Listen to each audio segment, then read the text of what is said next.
So welcome to this presentation. Ashley Hughes is one of our fantastic interns this summer from UNC. She's a MPH-RD student. And Ashley, I will turn it over to you to get started. Thanks so much, Morgan. Okay, camera on, here we go. I'm gonna share and present from PowerPoint now. So let's go here. So Morgan, you can see me and the PowerPoint, right?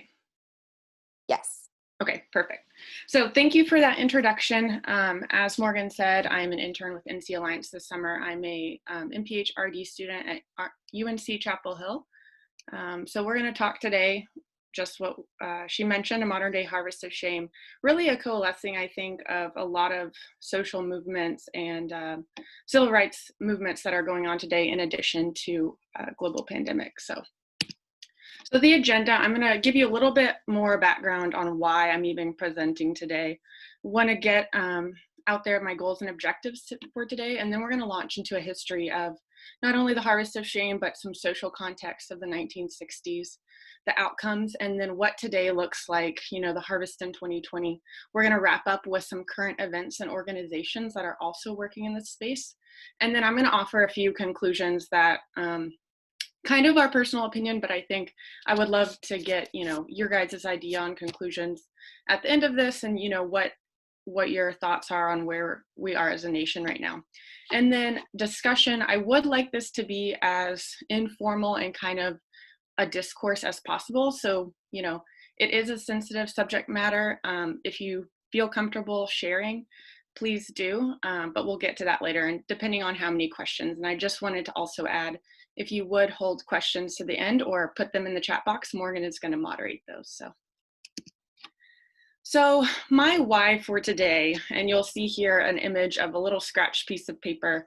Really, it's coming out of my MPH-RD training. So as with my internship, I have to do a couple presentations throughout the course of the 8 to 10 weeks that I'm with NC Alliance. And so for me, this issue really just came out of being, you know, alive in 2020, as basic as that sounds, but seeing, you know, the protests that are going on, living, you know, as we all are in a socially distanced world, and just kind of seeing the parallels. I put here on the right some things that are important to me. You know, I'm a emerging public health professional.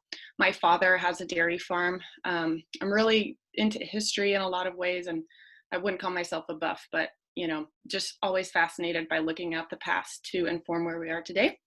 And then I'm very interested in Latino culture and rights. I spent a little bit of time in Central America after my undergraduate degree. So just love learning about their history and culture as well. So I think there are a lot of parallels that can be applied, you know, and seen between what happened in the 1960s and farm labor and what we're seeing today. So I hope I'm able to convey that. So briefly, my goals here on the left are to provide a historical context, describe the workers' movement of today, and really create an environment for discourse here. And then over here on the right are some objectives that I have. And there will be a brief survey at the end if you would partake and just see, you know, I'd just like to assess if any of those were met. So here we go with Harvest of Shame, and a documentary put out by CBS in the day after Thanksgiving in 1960. So 3 producers, but Edward R. Murrow is kind of the one you will hear of, and he was definitely the figurehead in this documentary when it came out. You know, it's definitely an advocacy-focused documentary. I'd be curious to know how many of you guys have seen this, because personally I hadn't even seen it until this summer. But as one critique says, provided an unflinching look at the working conditions, poverty, and poor housing of the 1960s. So it was filmed all throughout the US. I believe it said over about 9 months, but just tracking and going along with migrant farm workers and seeing not only their working conditions, but their living conditions, what implications that had for their children and their education, etc. So I really encourage you to watch it if you get a chance. And right now we're going to do a short video clip from the documentary.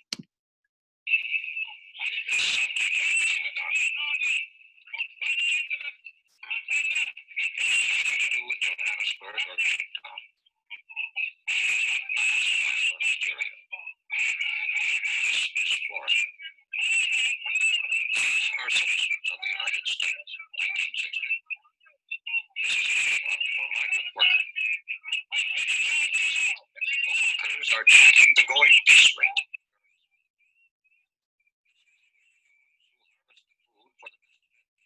World.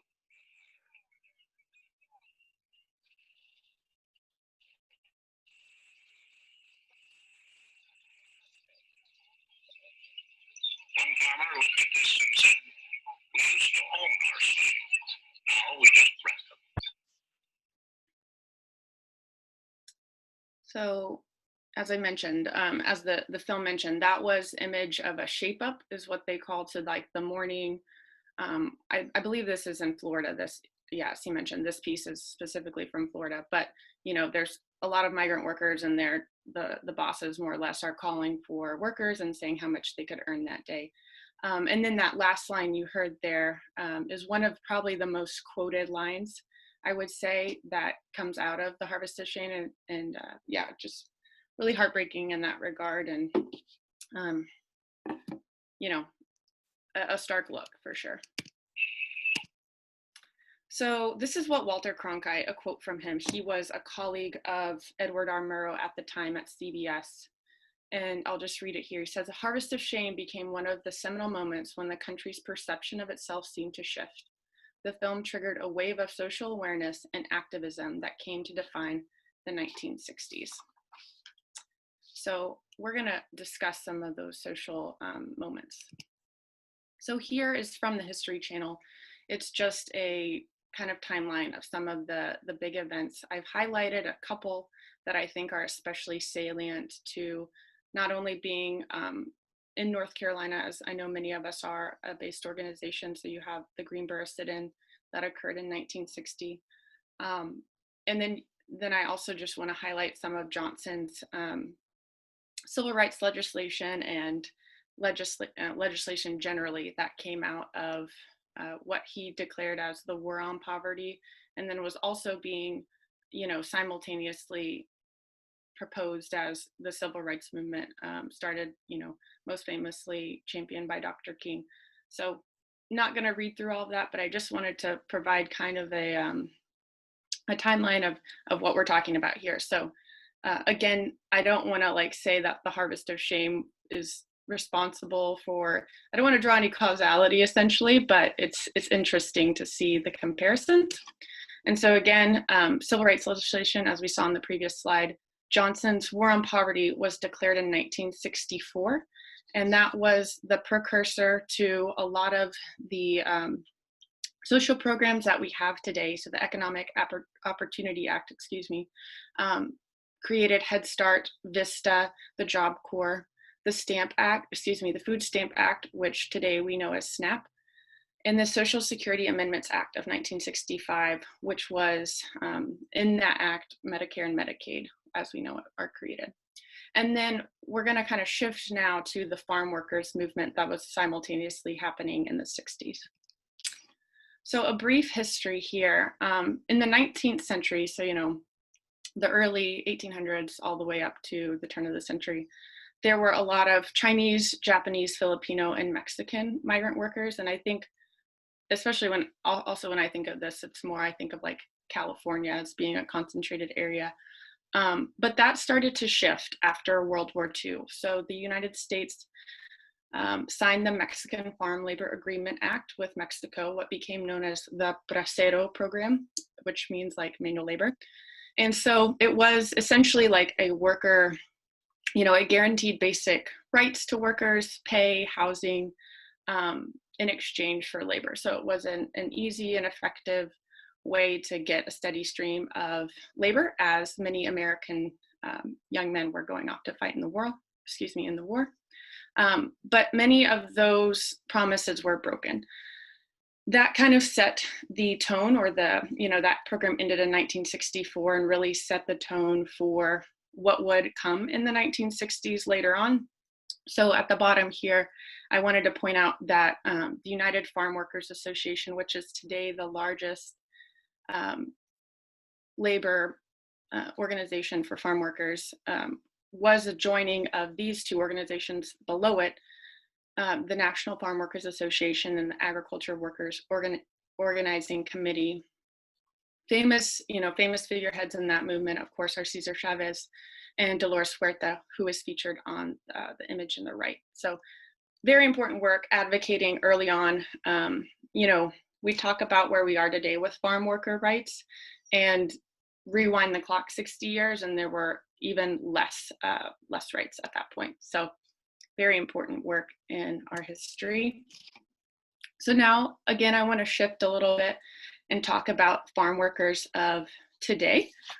So these are a couple graphics that I pulled from the USDA's website, essentially wanting to illustrate to you that, as technology has risen from, this graph on the left starts in 1950. So with the advent of technology and increased operating mechanical ways of harvesting crop, the hired workers and family farm worker number has decreased, the number of them. So today, I would say, like, I don't have a percentage off the top of my head, but there's definitely still a handful of crops that are not able to be harvested mechanically, in addition to just labor in general. So that's kind of a general view of numbers. On the right, you'll see that, the farm working population, the demographic is aging.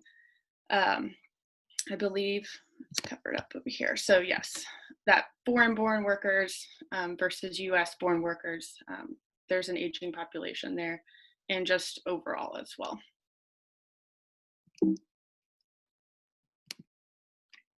So now shifting and wanting to talk about the harvest in 2020, definitely characterized, when I think of social context, I would say, COVID-19 is a big one.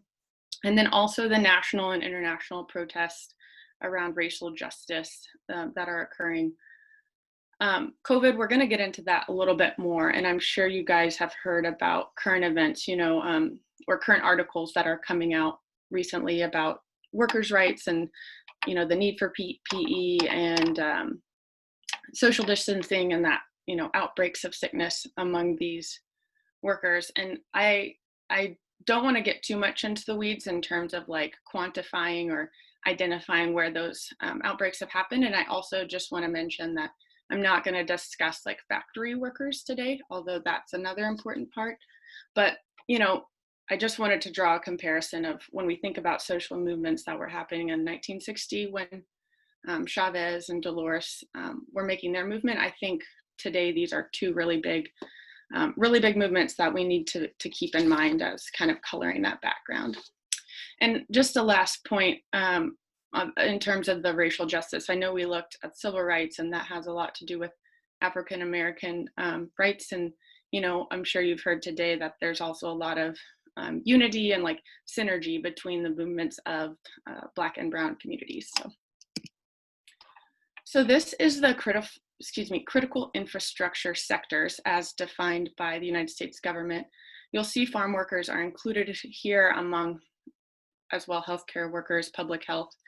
This was published actually pretty recently, so May of this year, just speaking to, in light of the pandemic, those industries that still need to keep going, to keep the lights on, to keep our country fed, essentially. So in light of this, I next have a quote from the New York Times in an article that was published there from Miriam Jordan, saying the fact that they, and when she says they, she's referring to undocumented farm workers, are now considered both illegal and essential is not an irony that is lost on them. So I thought that was pretty powerful. I think right now we have a big opportunity to not only, bring in public attention, but also just the essential nature of what farm workers do. So there's, I think, definitely a factual claim to be made there.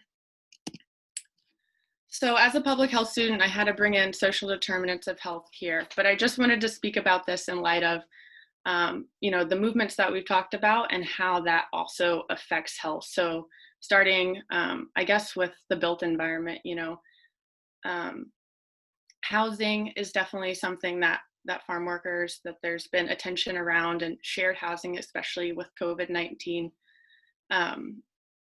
in the way that affects overall health. And then moving to healthcare, you know, like a lot of these jobs don't have healthcare built into the work itself. Farm work is inherently hazardous. I believe it's the third most dangerous line of profession, according to some statistics that I've read.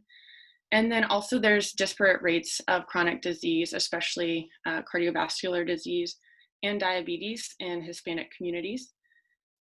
Food insecurity, which we'll look at in the next slide, is also related to health. And then in terms of education, I also just wanted to harken back to the harvest of shame and talking about not only so demographically farm workers have lower levels of educational attainment, but just also the challenges that it creates for children, and kind of breaking that cycle of working in manual labor, excuse me, versus being able to go to school and get an education. So those are some of the ways that the built environment and, you know, the society around migrant workers is affecting them.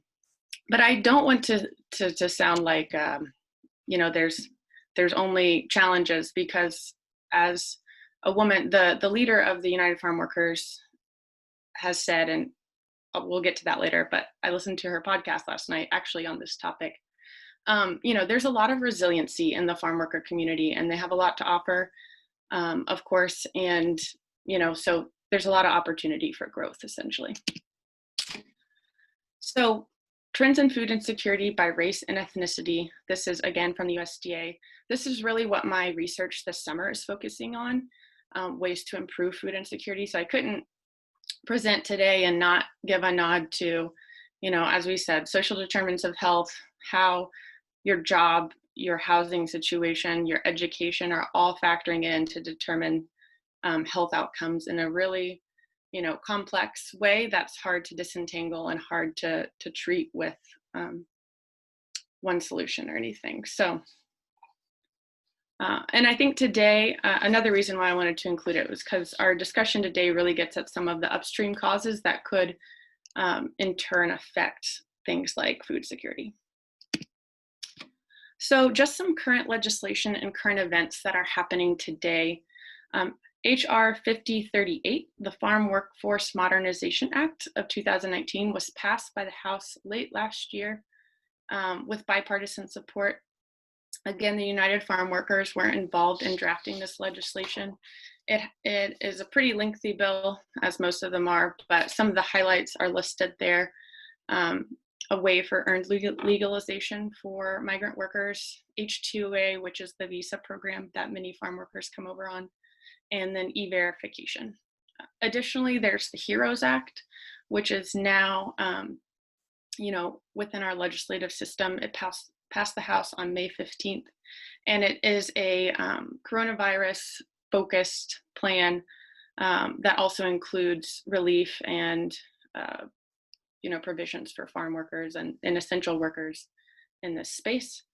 And then another thing that I found recently, so with the strike for Black Lives, was it actually occurred nationwide just last week, but or was that this week? Yes, today is the 24th. But it also happened in Durham. They were essentially advocating for essential workers and for increased pay, demanding $15 in a union, which $15 as a hazard pay for still going to work, and, you know, not only food service workers, but also those who are just in service sectors generally.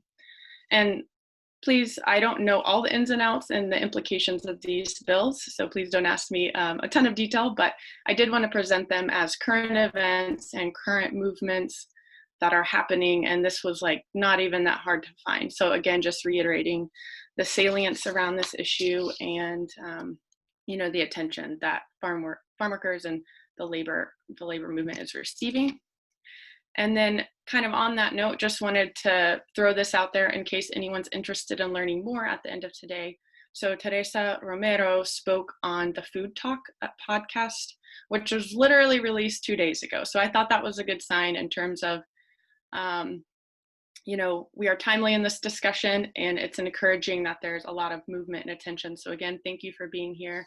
I'm excited, and hopefully we can discourse a little bit at the end of this. So wanted to also offer just some organizations that are working in this space. We have a list here, a shout out at the end to North Carolina Farm Workers Project. And so a couple of conclusions that I've drawn. One being history repeats itself. You know, I hope I've made a good case for that, but there are just so many similarities, I think, to social movements that were happening 60 years ago and what we're seeing today. I would also put out there that I believe social movements need concrete action to generate lasting change. And what that action looks like is, you know, contextual. It depends on who's involved, you know, the details, the nuances of whatever social movement is going on. But that could be legislative, organizational, from a leadership perspective, or just changing, you know, standard operating procedures and what is the norm. So that's another thing that I think is especially important. And then finally, COVID-19 has created a rare moment of awareness at the intersection of food systems, farm worker justice, and health. So I think this is a great opportunity for us to, you know, and in full disclosure, it's not like for all the interests that I put out there at the start of my presentation, it's not like I've actively been engaged in the farm worker justice movement. So definitely a convicting moment for me as well. And just thinking about, you know, I understand that we all have certain energies and certain energies, certain aspirations, and attention, really, essentially, is what I'm trying to say. So I just invite you guys to a greater awareness of this issue, and myself included, and hopefully can, you know, get behind some of the movements or organizations or, you know, the positive change that's going on and be part of that. So I'll posit this question because it was in the little blurb that you received when you responded to this presentation. So where do we go from here? And now I'd kind of like to shift into a more discussion Q&A session. If you'd like, I have a couple questions here queued up that we can get started, but I'm going to turn it over to Morgan now, if you don't mind, to be kind of the moderator. And before we get into discussion questions, if there were any questions that came up during the presentation. Yeah, thank you, Ashley. That was really interesting. The one question, so we had a little bit of difficulty hearing the video clip that you shared, so we'll make sure that everyone gets a copy of that after this presentation. But the one question that we've received so far is, and I welcome folks to put more questions in the chat box if you have them, but if you could just go back, there was a quote you were talking about at the end, and if you could either read off that quote or just summarize what the quote was, that would be helpful. Okay, let me find it. What, this one? This is the most recent quote, so maybe the quote from the video clip that you mentioned. Oh, yes. Okay. If the audio was terrible, I mean, it's only a minute video, so we could definitely play it again, but essentially the quote itself, what said, we used to rent, or excuse me, we used to own our slaves, now we just rent them. So my apologies if the audio was terrible and you couldn't hear that. But yes, that is definitely one of, if you look through articles about the harvest of shame, that's one that's definitely pulled out and you know, held up as just, you know, a sign of the times, really, and the thought process around the value and really the lack of personhood that a lot of these migrant workers had. So I hope that answers the question. Thank you. I think that really is a powerful quote, and we'll again make sure that we send out that clip to folks after the end of the presentation. Yeah. So as a moderator, then I'll give permission to people to unmute themselves or turn on your camera if you want and ask any questions of Ashley. And then she also has some discussion questions, and we're hoping to just have a little bit of dialogue right now.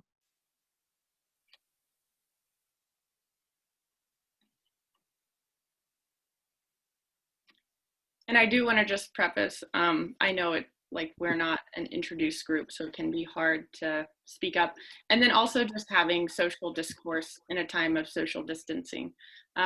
So no pressure at all to speak up, but if you had any questions or comments, I would love to hear them.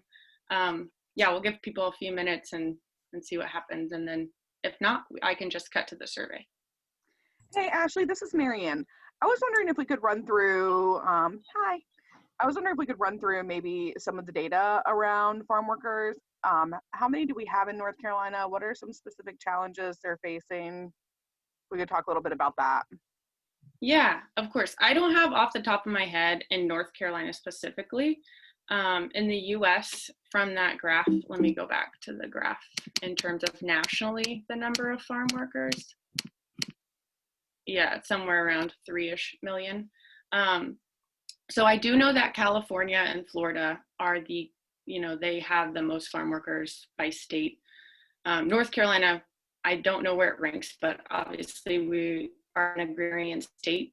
And then in terms of challenges, Marianne, I would just say, some of the ones I touched on, I don't have a ton of data. I would direct you to these resources for more hard and fast, but I do know in terms of, like, as I mentioned, health outcomes, I think the rate of cardiovascular disease and diabetes is about double that of what it is in Caucasians. Especially in light of COVID-19, shared transportation, there's some shared living quarters essentially. And just like also, I would say working hours. So when you think about being out in a field for most of the day, and this, again, a generalization because it would definitely vary. But just like access to healthcare and, the ability to go and have like an annual checkup or take off from work, that was definitely in the literature I reviewed listed as a challenge because not only, just not having time off. And then I would say in light of COVID-19, especially if you're gonna be infected, there are also a lot of stigma or just hesitancy, I would say, to report it because, you might lose your job. So without these protections, there can be challenges. Does that help? That does help. And are there like clinics and services that are directly targeted Yes. farm workers here? Yeah, for sure. And then as I mentioned, when that organization's list, I know that the Farm Worker Alliance, I believe they're called in North Carolina. Farm Worker Project. I know they have some health programs. And I want to say even through UNC, there are some outreach organizations. This is not a comprehensive list. This is Philip Belcher, and in Western North Carolina, we have several very strong organizations that work with the Latinx community in general, but with farm workers in particular. The Western North Carolina Workers Center, El Centro in Hendersonville, and also Vecinos. I'm sure I'm butchering the pronunciation, but some of those focus mostly on organizing issues of farm workers. Some are more devoted specifically to health, but it's a fairly strong network. And I think they are closely aligned with things that are going on statewide in organizations like the Justice Center. One question I did have, and I don't know if you have this statistic related to COVID, I heard a statistic just on the news a couple of weeks ago that a significant portion of the positive cases in North Carolina are in the Latinx community, but it didn't break down whether the COVID infections were concentrated in farm workers or it also could be urban pockets of community. But I just didn't, and I didn't know if you had any information on COVID and farm workers, particularly in North Carolina. Thanks. It's Philip, right? Thank you, Philip, for that, for weighing in and addressing Marianne's question, and then also for your question. You're right. I don't have specific statistics. I was trying to keep this a little bit more high level and tie in some North Carolina links. So yeah, I'm sorry, I don't have specific statistics for that.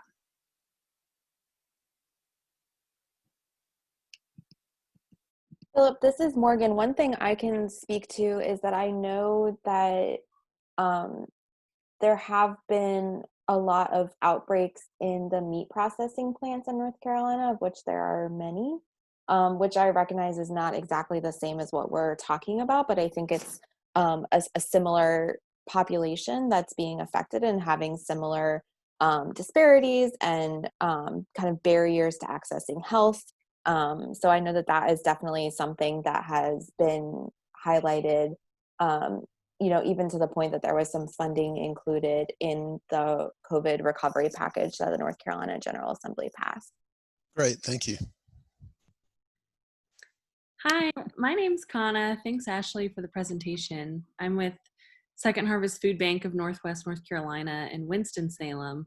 And kind of going off that, and thanks, Morgan, for that fact. I don't have any like actual numbers or facts, but just from a like kind of personal perspective in Forsyth County and in Winston, we did about, I guess it was maybe like a month ago, our county numbers really went up because of, I'm sure y'all heard about the Tyson chicken processing plant in the Wilkesboro area that had an outbreak. And we actually realized, or I realized, I didn't know that a lot of those workers live in kind of the Winston area in Forsyth County. And so our numbers went up because workers who worked in that plant were getting COVID and then bringing it back to Forsyth County. And so we did, it is, meat processing plants aren't quite the same, but I think there's a lot of overlap and similarity. And so we did see huge spikes in our numbers here and as well as in Wilkesboro. And I do remember seeing our area kind of was like put on the map nationally, not in a great way, but the New York Times, like around the time this was happening, they put out a list of cities that they were projecting were going to have huge increases. And Wilkesboro was number 3 and Winston-Salem was number 4 for the country. And I just remember thinking like, never would have thought that I'd see like Wilkesboro, North Carolina on a top 5 list from the New York Times for something. This is definitely not what we would want it to be on the list for. But it was just like a little mind blowing to me to see us make it on the list on that big, on a national news platform like that.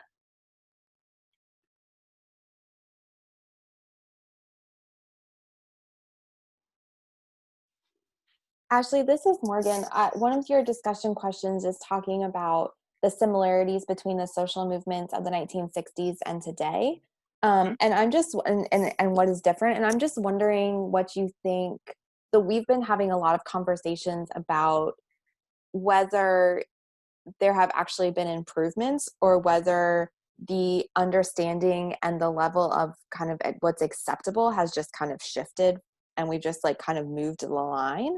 And I'm just wondering if you had thoughts about that, and whether there have actually been there's been progress or whether our understanding of what is acceptable has kind of just shifted. Yeah, thanks for that question, Morgan. And thank you for sharing, Kara. I would love to comment on that, just as a student of history and, 60 years to the year, more or less, or exactly later from when The Harvest of Shame was released. I think in my research for this presentation, and just speaking right now to the war on poverty that LBJ propagated, but there are, not everyone is pro what came out of that. Some critiques of that would be that there was an increased reliance on the government and kind of like a welfare state. And then I think we can also all see the flip side of that coin, which would say, no, there were important social programs that came out of that and poverty has been declining. In terms of social movements, I think, and I would love to discourse, so please feel free to respond and disagree or agree with what I'm saying now. But I think just our world is very different than the 1960s. Obviously, I wasn't born then. But when I think about globalization and just how different technology, the way we communicate, and just kind of trying to think back about what a captive audience Edward Murrow would have had in 1960, the day after Thanksgiving, there were probably a few television channels at that point. So I think in terms of messaging, that we would have all at that point been like having similar thoughts or similar viewpoints about what the situation was on the ground. Whereas I feel like today there's just so many different media outlets that you can get information from and just different perspectives. So I think that's a big player in terms of how we perceive social movements today. Thanks.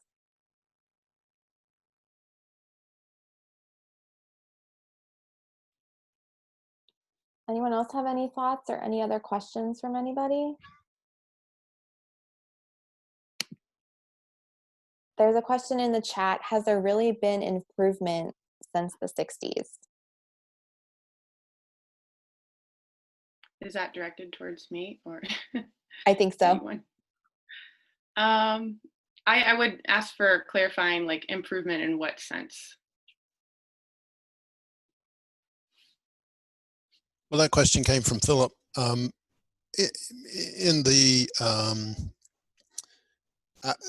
the lives of migrant workers, in the lives of farm workers in general, I'm puzzled, not puzzled, but I am still trying to think about the relationship between what went on in the 60s, which I do remember, even though I was young, and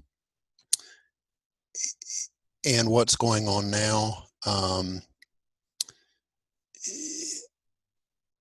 And there are lots of social conditions that seem not to have improved since the 60s. And that concerns me. And of course, the question then becomes why. And I'm thinking maybe particularly in the lives of African Americans, I think. So I've been trying to spend some time thinking about this, and I'm not very clear. I think there are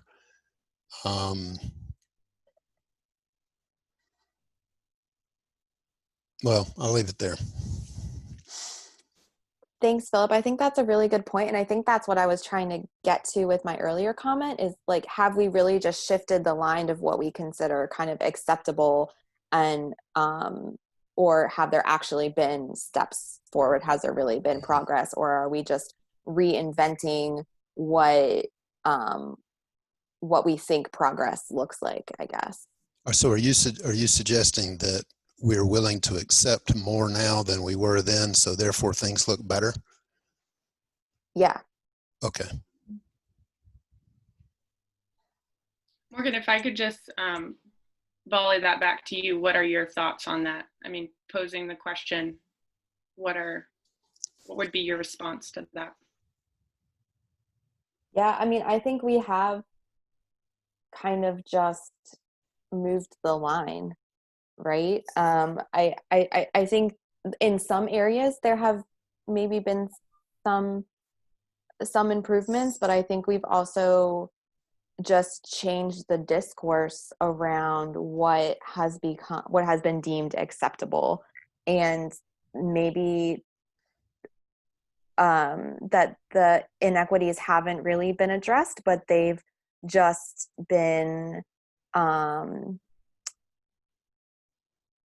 we've just moved to different ways of creating the same systems that create inequities, if that makes sense. So like there's one step maybe forward in this realm, but then there's something put in place in this area that basically in effect kind of X's out whatever kind of progress was potentially made. I don't know if I'm saying that correctly, if that makes any sense, but Morgan, are you saying that we've become accustomed to disparity to the point where it's not seen, or that when we fix or get rid of one system, a very similar system takes its place, but under a new name? I think a little bit of both, but really the latter, that we make some progress in one area, but then something else is put in place that maintains the current power structure that has been existing. So we're not actually making progress. I also think we maybe sometimes do a better job of tucking away the messy when there's not a really specific lens put on it. An example I can think of is with housing. My mom grew up in rural North Carolina and grew up without indoor plumbing. And she didn't have indoor plumbing until she was in middle school. And my mom's only 60, so she's not that old. This was in the 60s. And I think by and large today, we would consider that to be really unacceptable housing if that's your only option. Except we certainly have a lot of migrant laborers who have housing that we would not consider to be up to standard at all. But we don't really see it because as a lot of the indoor plumbing and housing issues were addressed for poor white people in particular, the lens on that kind of disappeared. And so we no longer address it for the rest of folks. Is it just me? Sometimes it feels like it's just me thinking that.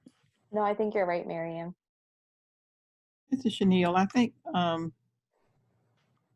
and I'm like Philip, I was born in 57. So I was a child. We had outdoor plumbing. We were poor, lived on a farm, but I guess at some point my sister and I talk about it a lot. We didn't know we were poor. Grew up in Robertson County, where the racial mix was 50% white, 50% African American, and it was an equal mix of 50% Native American. So my grandparents were Native American. It was a community. We all helped each other. But when we went to, when the segregation and all that ended and integration started is when I think I put a new lens on it. It's just changing. We make 4 steps ahead and then we make 2 steps backwards because policies change and the power structure pretty much still is the same. And I often wonder, will it ever change? Because we try to make changes, but then we're, again, policies and pretty much come in and change the whole dynamics again. That's kind of the way I see it, but some of you may too as well. But it's very complex, very complex. With what's going on right now, I try to kind of understand some of it, understand it, and it's sometimes hard to understand because right now you've got a melting pot here, and you've got every race. It's a power struggle, and sometimes I wonder if that will change. Chanel, thank you for that. I've been really working hard to try to listen to different voices than I would ordinarily listen to during this process. So and it's very difficult to get away from the politics of any of this. Somebody mentioned earlier the plethora of news outlets and information sources. And that's true, but they're almost all politicized in some fashion. You almost always know where their leadership and readership are focused. And so I've been trying to listen to critiques of the current movement, and I'm not specifically talking about farm workers, and maybe I should limit myself to that, but there are critiques from the right and the left. From the right, people are saying, and these are Black intellectuals, from the right, this current movement is being critiqued as sort of the advance arm of a cancel culture where you can't really have conversations with each other about factual issues. From the left, you get the critique that none of this is going to change because it's all operating within the same system, really. As Chanel said, structures and policies change, but it seems like the same things stay the same. So I'm trying to listen, but it's confusing. Yeah, actually. Oh, Hey, Christian. okay. I didn't know if you could hear me. I just want to say I really think you had an interesting topic, and I think that it really expands. I know that yours was specifically within the U.S., but it really expands beyond the U.S. We know for sure that it's a global problem. So, for example, in Asia, right, we see that in Hong Kong, Singapore, and Japan, they get a lot of migrant workers from the Philippines. We see that in Africa, plenty of migrant workers go where they can get jobs, right? And we see the same thing in Central and South America. So I guess like what I'm saying is it's a global issue, but it would be interesting to see if, say, a larger entity took on this task to see, you know, what is it that we could do, and would one solution, one general solution, be applicable to all countries, or, you know, would it have to be something specific for each country? But I just wanted to say again, yeah, really interesting topic, because it seems to affect multiple places in the world. And most of the times those places are either developed countries or parts that have a lot of exchange going on between them. You know, and you can see that through Hong Kong, and then of course you can see that through Singapore and that sort of thing as well. Yeah, thanks, Christian. I would just echo what everyone has said, and in total agreement that there are definite similarities, right? And I think hopefully, I mean, similarities and like, but the question still remains like, have we made progress? I'll leave that up to individual discourse or your own thinking to give yourself an answer on that. I would, and perhaps I'm naive or just youthful and hopeful, but I really think that, I don't know, I haven't been around a ton of social movements. I think there is a perfect, maybe not a perfect storm, but I think right now is like an opportunity for action, and again, like very convicting for my own self. I think there's a lot of political will and like social will to make change. It's just how, you know, and I would even say that, you know, looking back at the farm workers movement of the 60s, like their conditions, I would say, are better now than they were, for even as far as we still have to go. Or even just bringing in, as Christian was saying, like it's an international issue, and talking about, you know, perhaps like the meat packing industry of Chicago, and, you know, that was exposed in Sinclair's novel. You know, there's all these things in our history, and it's continually a challenge to get to a place where there's equality. But I am hopeful that we have made progress, but also acknowledging that there are times we go backwards, you know, along that journey. So it's not necessarily a linear pattern of progress, but yeah, I just, great discussion so far. Say, you know, behavior change is not a linear process too, it's a spiral. And you would like to think that the spiral, even though it goes backward, that you're still, the overall trajectory is moving forward. And I don't know if I'm just naive or an optimist or anything, but I would like to think that we are on a spiral, and that people, you know, have that goal of working for the greater good. You know, it definitely has been discouraging. But I do think, you know, a possible difference between now and the 1960s, and I'm not an expert on this by any means, but I do hope that the population that is stepping up and speaking up right now is a little more diverse and more universal than in the 60s. And, you know, that more people have seen all this change over the years and are saying enough is enough, you know, that, you know, things have to change. And in terms of what Shanil had mentioned, some of the policies that, you know, create setbacks, you know, just saying with, you know, with COVID, one of the issues with the Latinx population is that the contact tracing, people are not wanting to participate in the contact tracing out of concern for their family and their peers. And that's, you know, relating to policies of deportation and things like that.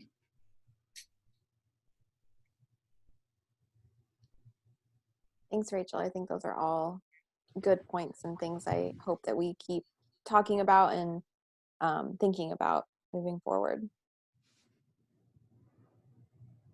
Any final questions, comments, concerns, or Ashley, do you want to say anything else? I just want to, I skipped to the last slide, but just a thank you. And there's like a 4-question survey if you have a minute to fill it out. I would love your feedback. And yeah, feel free to email me if you'd like a copy of today's presentation. You want to talk more about this, it's something that I hope to become more involved in. And then just thank you, especially to Morgan and Marianne for this platform today, and for all of you guys for participating. Thanks, Ashley. Can you drop the hyperlink to the survey in the chat box? We aren't able to actually click it from the presentation. Yes, I can definitely do that. Am I still screen sharing or no? I'm not. I can't see it anymore. Okay, perfect. Ashley, this is Chanel. Can you send me the video, or is that within the presentation? It's within the presentation right now, but I definitely, I'll put that through Morgan to make sure everyone in attendance was able to view it. Okay, thank you. Yep, we'll make sure everyone gets a copy of the presentation, the video clip, and then also the survey, just in case you miss it.